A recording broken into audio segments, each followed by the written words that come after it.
An absolute disgrace. That's what one fan is calling the decision from referees during this moment at a WNBA game on Saturday. Chicago Sky guard DiJonai Carrington was ejected and charged with a flagrant 2 foul because of this block against Indiana Fever player Sophie Cunningham. Now, the moment escalated when both players had to be held back from going at one another. And when asked why Cunningham was not issued a technical foul for pushing Carrington after that play, refs called the reaction acceptable due to the severity of the initial contact. Now, Carrington blasted the Indiana Fever team after being axed from the game. This is what she posted on Threads. I want to bring in Yahoo Sports women's basketball reporter Cassandra Negley to give us a play-by-play of what's really going on here. Can you walk us through the foul DiJonai received here and why fans are outraged by that explanation from the referee? Yeah, so the foul decision is based on the windup, the follow through, the high potential for injury, and a player in a vulnerable position. What the referee saw, and you heard this on the broadcast, was that DiJonai Carrington came in. It didn't look like from that play that she was going for the ball, and she grabbed Sophie's face. And that would be everything that levels up to a flagrant foul 2, which is unnecessary and excessive, whereas a flagrant foul 1 is simply unnecessary. And with a flagrant foul 2, she's automatically ejected. So that was the play. As for Sophie, after it, the ref did determine that it was warranted, I guess, that they have these words and this kind of dust up.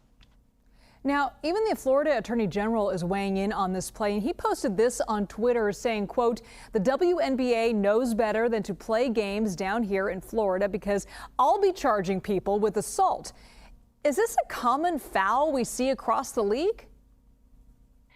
It's not common, but it's not completely out of the realm of possibility for a basketball game. You see hard fouls like this occasionally. We've only seen 3 flagrant 2s, but we have seen 57 flagrant 1s so far this season. While it's not okay to happen in a basketball game, and she was rightfully assessed the flagrant 2, it certainly doesn't seem to the level of assault. At the end of the day, basketball is a physical game, and This was a play that happened on the court. It's important, though, to note, though, this is all happening while Sophie Cunningham is facing backlash over comments made surrounding transgender athletes playing in women's and girls' sports. Can you talk to us about that? Yeah, about 3 weeks ago, ESPN released a story about Sophie Cunningham and just profiled her, this really long profile. Within it, there was a mention where Sophie says that people who think that she is MAGA or Republican, it's just projection, that they don't maybe know exactly about her. But one thing that she does want to stand for is protecting women's sports, in her words, from transgender women participating.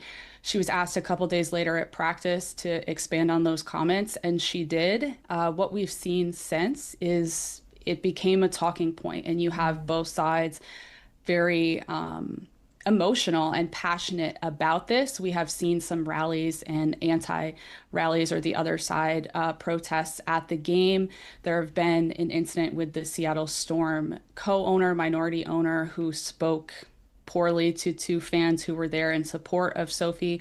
She was suspended for 5 home games. But this has been a topic of conversation for the last few weeks that does not seem to be letting up. Yeah, and we've seen this debate even snowball into 2 ex-NBA players declaring for the 2027 WNBA draft. So what does the newly passed collective bargaining agreement say about that? And how is the WNBA commissioner responding to this? A memo was released this week, Associated Press received it, where Kathy Engelbert, the commissioner, did speak to players and teams and say that they will have a meeting this week with some stakeholders to discuss this issue. This is an issue that is far bigger than the WNBA. It's one that the NCAA has had and passed rules about. The CBA does not specifically regulate this to the extent that the very nuanced conversation requires. I do encourage people to read up on all of the different aspects of this, because I think the conversation right now is a hard yes or a hard no, and it is more complicated than that. So it sounds like the league is going to discuss it, and they've talked about opening their doors and wanting to hear from team leadership in terms of their opinions about this. Cassandra Negley, thank you so much. Thanks for having me.